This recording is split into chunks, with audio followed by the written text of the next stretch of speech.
para sahabat, ketemu lagi kita di dalam program studi kata Alkitab. Saya tetap berdoa, berharap bahwa kita bisa melalui pandemi ini dengan baik. Mari kita tetap jaga protokol kesehatan. Kita dukung pemerintah kita ya untuk bisa melalui pandemi ini bersama-sama. Kita tetap sehat, keluarga kita sehat. Tentunya semuanya karena pertolongan yang diberikan oleh Tuhan kita Yesus Kristus kepada kita semua ya. Dalam kesempatan kali ini saya akan mencoba membahas tentang satu kata yang terdapat di dalam surat 3 Yohanes pasal 1 ayat 10, yaitu kata meleter ya. Semoga studi kata ini bisa menjadi berkat rohani bagi kita semua.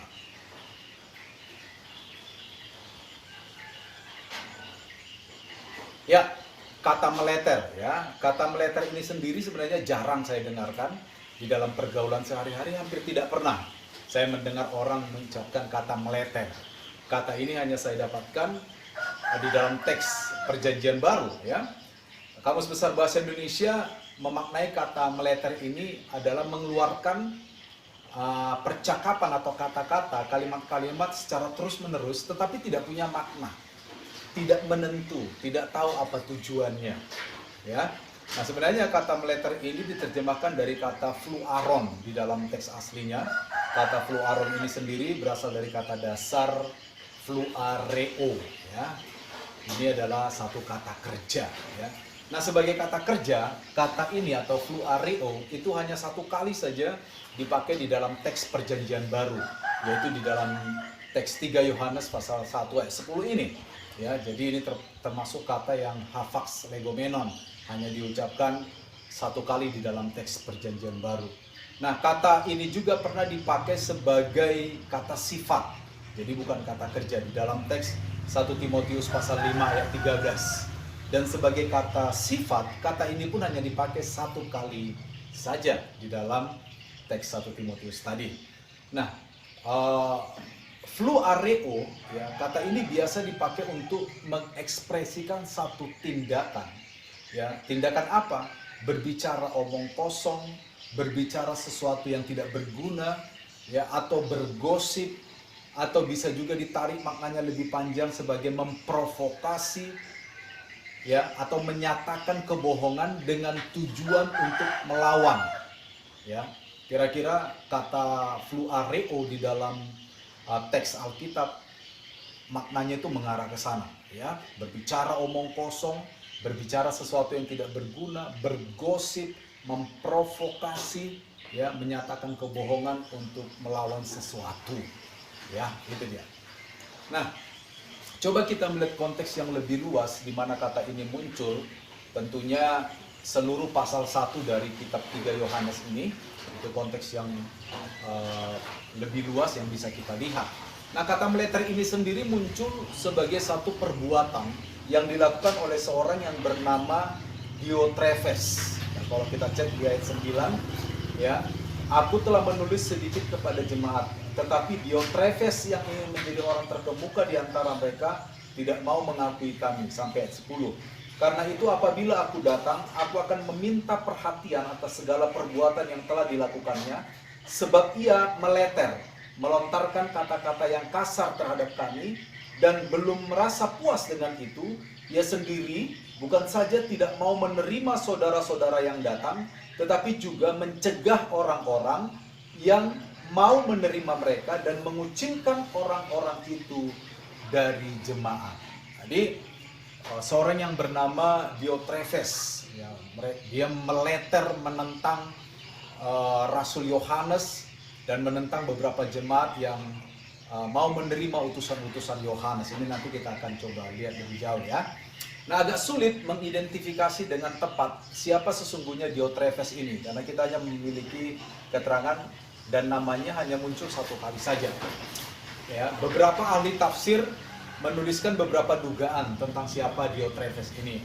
Besar kemungkinan Diotrephes adalah seorang semacam pengurus gereja seperti itu di sana pada waktu itu. Jadi sebagai seorang pengurus gereja, bisa jadi dia seorang yang banyak terlibat di dalam urusan-urusan jemaat. Nah, nama Diotrephes ini sendiri memiliki akar kata atau etimologi dari bahasa Yunani yang berarti anak Zeus atau anak dari Zeus. Nama Diotrephes ini biasa dipakai oleh orang-orang Yunani pada waktu itu ya, atau orang-orang yang dianggap kafir pada waktu itu ya. Nah, tampaknya Diotrephes ini memiliki semacam kebencian yang khusus kepada sang penatua atau Rasul Yohanes ya. Sehingga dia di sini begitu menentang Yohanes. Nah, Yohanes atau sang penatua menggambarkan Diotrephes sebagai seorang yang ingin menjadi terkemuka. Di ayat 9 tadi dikatakan, Diotrephes yang ingin menjadi orang terkemuka di antara jemaat. Ya, jadi kira-kira itu informasi yang bisa kita dapatkan untuk menggambarkan sosok Diotrephes ini. Ya, kita lihat lebih jauh lagi. Ya. Nah, ada satu frase yang menarik, yaitu Yohanes mengatakan Diotrephes ini ingin menjadi seorang yang terkemuka. Ya. Kata menjadi seorang yang terkemuka di sini itu ditulis dalam bahasa Yunani-nya itu hanya satu kata. Ya, penggabungan dua kata sebenarnya, yaitu kata philos, ya, ingin atau menyukai, mencintai, proteuo. Jadi philo proteuo. Dan kata ini hanya satu kali dipakai di dalam seluruh teks Perjanjian Baru. Artinya penggabungan antara philos dan proteuo. Ya, itu hanya satu kali. Kalau kata philos saja itu ada banyak kali dipakai, tetapi penggabungan antara kata philos dan proteuo itu hanya satu kali dipakai di dalam Perjanjian Baru, yaitu hanya kepada Diotrephes ini. Jadi Diotrephes di sini digambarkan ingin menjadi seorang yang terkemuka. Sebenarnya apa makna menjadi seorang yang terkemuka di sini? Ya, ada beberapa hal yang saya cantumkan. Yang pertama itu suatu ambisi ingin menjadi pemimpin yang utama. Tentu saja ini merujuk kepada jemaat atau gereja di mana Diotrephes ada. Ya, Diotrephes mempunyai ambisi menjadi pemimpin yang utama.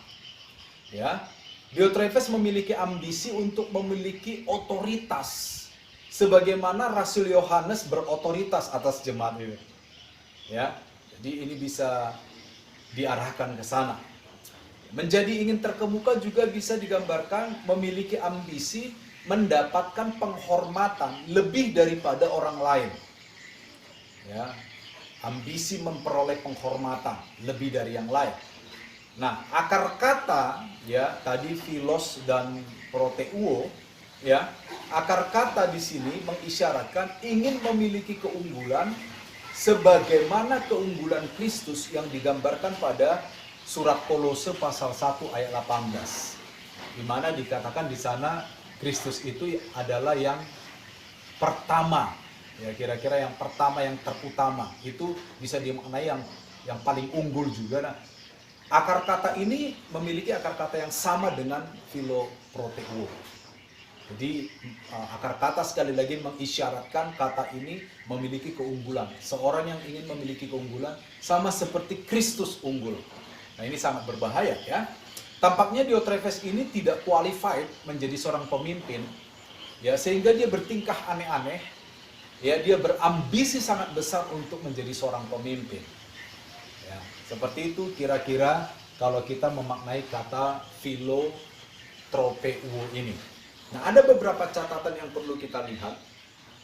Ya, untuk mencapai ambisi tadi, untuk mencapai hal supaya dia menjadi seorang yang terkemuka, maka Diotrephes itu melakukan beberapa tindakan yang tidak terpuji terkait dengan Rasul Yohanes dan terkait dengan orang-orang yang dikirim oleh Rasul Yohanes kepada gereja di mana Diotrephes ada. Di sini kalau kita cek mulai ayat 9 itu ya, dia menolak utusan yang dikirim oleh Yohanes. Jadi Rasul Yohanes mengirimkan utusan dan Diotrephes ini dengan sengaja menolak. Nah, kata menolak di sana adalah tidak, lebih kepada nuansa tidak menerima mereka, tidak memberikan hal yang seharusnya diberikan oleh seorang yang menerima tamu, atau mengabaikan hospitality atau keramah tamahan terhadap seorang tamu. Artinya secara umum dia tidak suka utusan-utusan Yohanes itu datang dan dia menolak. Bahkan bukan hanya itu, Diotrephes menentang, bahkan mengucilkan jemaat yang ingin menerima utusan Yohanes tadi. Di ayat 10 kita bisa lihat itu. Dia menolak utusan, ada beberapa jemaat yang ingin menerima utusan, dia juga mengucilkan jemaat itu. Ya, menentang jemaat itu. Itu sebabnya tadi saya katakan bahwa kemungkinan besar Diotrephes ini adalah seorang pelayan atau yang banyak terlibat terkait dengan urusan jemaat, ya. Nah, pada waktu itu perlu kita ketahui bahwa di dalam pola pikir masyarakat pada waktu itu menolak utusan, menolak seorang utusan atau beberapa utusan, kelompok utusan itu sama dengan menolak atau menghina yang mengutus. Itu pola pikir yang biasa pada waktu itu. Jadi Diotrephes dengan dia menolak utusan Yohanes, sebenarnya dia sedang menolak Yohanes itu sendiri, Rasul Yohanes itu sendiri. Nah, selain menolak kehadiran Yohanes itu sendiri dengan menolak utusannya, ini juga memperlihatkan bahwa Diotrephes menentang otoritas rohani Rasul Yohanes. Ya, dengan menolak utusan Yohanes, dia sedang seakan-akan berbicara bahwa dia tidak mengakui otoritas rohani dari Rasul Yohanes. Nah, tindakan ini aktif, tindakan ini disengaja. Ya, di dalam beberapa teks Alkitab, nuansa seperti ini juga diperlihatkan. Nanti kita bisa bandingkan dengan catatan Yohanes 5:23, Yohanes 12:44-45, Yohanes 13 ayat 20 dan Yohanes 14 ayat 24. Menentang yang mengutus sama dengan menentang yang diutus sama dengan menentang yang mengutus, menolak otoritas rohani. Ya, walaupun di dalam teks yang kita baca tadi itu nuansanya positif, ya. Nah, kita akan melihat beberapa catatan tentang ini dari tulisan-tulisan ekstra biblikal. Ya, saya mencantumkan 2 contoh. Ya, di sini ada catatan, ya, di mana seorang yang bernama Herakles, ya, dia menulis surat kepada temannya yang bernama Musaius. Intinya itu supaya Musaius menerima seorang yang bernama Dioskurus yang dikirim oleh Herakles kepadanya. Ya. Dan Herakles mengatakan bahwa dia ini teman saya, tolong diterima dengan baik. Dia tambahkan, dengan menerima teman saya ini berarti kira-kira begini ucapannya. Berarti kamu menghargai atau menerima saya. Ya, jadi itu adalah suatu custom atau kebiasaan yang biasa pada waktu itu. Menerima yang diutus sama dengan menerima yang mengutus. Ya, ada lagi satu catatan, ya, yang dicatat oleh Cicero, ya, di sini. Dialamatkan kepada seorang yang bernama Caesius, ya. Nah, dia juga mengutus seorang yang bernama Mesianus, seorang perwira Romawi. Ya, intinya juga sama. Dengan menerima seorang yang diutus, itu sama dengan menerima atau menghargai yang diutus. Seperti itu. Jadi, bukan hanya di Alkitab saja prinsip itu ada, tetapi di dalam tulisan-tulisan ekstra biblika atau di luar Alkitab itu juga merupakan satu kebiasaan yang semua orang juga tahu. Ya, jadi apa yang diperbuat Diotrephes ini adalah tindakan menentang secara terang-terangan kepada Rasul Yohanes dan otoritasnya. Ya, nah, seorang yang bernama Gregory the Great, ya, dia pernah menulis, ya, bahwa apabila seorang memberikan pertolongan yang praktis kepada para pelayan-pelayan Tuhan, maka orang itu juga sudah tergabung dengan pelayan itu di dalam pekerjaan-pekerjaan rohani. Kira-kira seperti itu. Ya. Jadi sekali lagi kalau ini diaplikasikan kepada tindakan Diotrephes menolak para pelayan rohani itu, dia sama dengan menolak yang mengutus yaitu Rasul Yohanes, dan dia menolak untuk tergabung di dalam tim rohani, menolak untuk tergabung di dalam pekerjaan-pekerjaan rohani yang mau dilakukan oleh orang-orang yang diutus oleh Yohanes. Nah, ini yang dilakukan oleh Diotrephes, ya, demi satu ambisi, yaitu ingin menjadi yang terkemuka di antara jemaat. Nah, lalu bukan saja menolak yang diutus, Diotrephes melanjutkan tindakannya, yaitu meleter. Ini yang kita bahas di sini, ya. Nah, apa itu meleter? Meleter seperti tadi kita sempat terangkan, menggosipkan kata-kata jahat. Ya, di sini dikatakan sebab ia meleter melontarkan kata-kata yang kasar terhadap kami. Di dalam teks Yunaninya dikatakan kata-kata yang jahat, evil words, ya. Kata-kata yang jahat, ya. Tujuannya apa? Untuk melawan Yohanes dan untuk menghancurkan otoritas rohani Yohanes, serta karakter Yohanes di hadapan jemaat. Jadi Diotrephes ini meleter. Saya menduga dia akan menceritakan atau menjelek-jelekkan Rasul Yohanes, menfitnah dan sebagainya, supaya Yohanes itu otoritasnya rusak, karakternya rusak di hadapan jemaat. Ya. Nah, oleh Yohanes, tindakan Diotrephes yang meleter ini divonis sebagai sesuatu yang jahat. Ya, di ayat 11 dikatakan begini. Saudaraku yang kekasih, janganlah meniru yang jahat. Pastilah itu merujuk kepada apa yang dilakukan oleh Diotrephes. Ya. Jadi selain menolak utusan Rasul Yohanes, dia juga melontarkan gosip, kata-kata jahat untuk meruntuhkan otoritas karakter Yohanes di hadapan jemaat. Itu sesuatu yang sangat jahat, para sahabat. Ya. Nah, apa yang kita bisa pelajari sebagai orang percaya? Pelajaran apa yang bisa kita tarik dari keseluruhan pembahasan tentang meleter ini, atau lebih kepada tentang surat 3 Yohanes pasal 1 ini? Saya mengutip dari seorang yang bernama Daniel Akin, seorang teolog Perjanjian Baru juga. Dia menyampaikan paling tidak ada 5 hal. Yang pertama, belajar dari Diotrephes dan tindakan-tindakannya yang negatif. Akin berkata, jangan mau digerakkan oleh ambisi yang berpusat pada kebanggaan diri sendiri, ya, atau prideful ambition. Jangan mau ingin menjadi seorang yang terkemuka. Ya, saya ingat kata-kata seorang yang bernama Rick Godwin di dalam salah satu bukunya. Dia berkata bahwa promosi itu selalu datang dari Allah. Jadi kalau kita memang pantas untuk suatu kedudukan, apapun itu, baik dalam kedudukan rohani maupun dalam kedudukan pekerjaan yang sekuler atau di marketplace, buat yang terbaik, promosi datang dari Tuhan. Jadi jangan mau digerakkan oleh ambisi yang berpusat pada kebanggaan diri sendiri. Yang kedua, jangan memelihara kesombongan atau arogansi. Jangan menganggap kita berkuasa, berotoritas, tapi dengan cara yang salah. Seperti yang dilakukan Diotrephes. Ini penting untuk kita cermati sebagai orang percaya. Baik sebagai pemimpin, sebagai jemaat, ya, pokoknya sebagai orang percaya. Jangan memelihara arogansi. Nah, yang ketiga, jangan menyampaikan tuduhan yang jahat kepada orang lain. Lebih-lebih tanpa bukti yang jelas, atau semata-mata untuk menghancurkan karakter orang lain. Ya, jangan pernah menyampaikan tuduhan yang tak beralasan, yang jahat, hanya untuk menghancurkan karakter orang lain di depan orang yang lainnya. Ini bukan sifat seorang Kristen. Ini bukan tindakan-tindakan Kristiani. Ya, ini ditentang oleh Tuhan. Yang keempat, dia mengatakan jangan mendominasi, jangan menguasai dengan cara-cara yang duniawi. Ini penting sekali bagi kita. Diotrephes mencoba menguasai dengan cara-cara apa? Menolak, memfitnah, menggosipkan, meleter dan sebagainya. Ya, ini cara-cara yang sangat duniawi.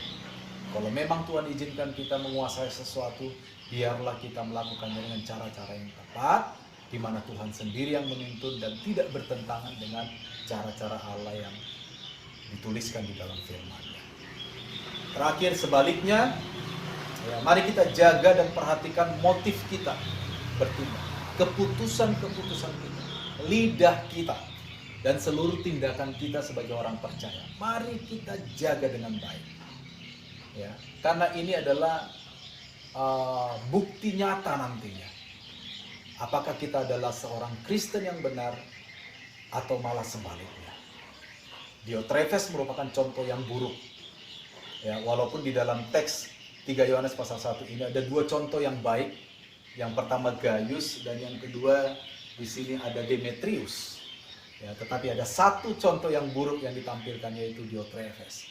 Diotrephes adalah contoh yang buruk. Mari kita tinggalkan contoh yang buruk. Kita gerakkan diri kita untuk meniru contoh-contoh yang baik.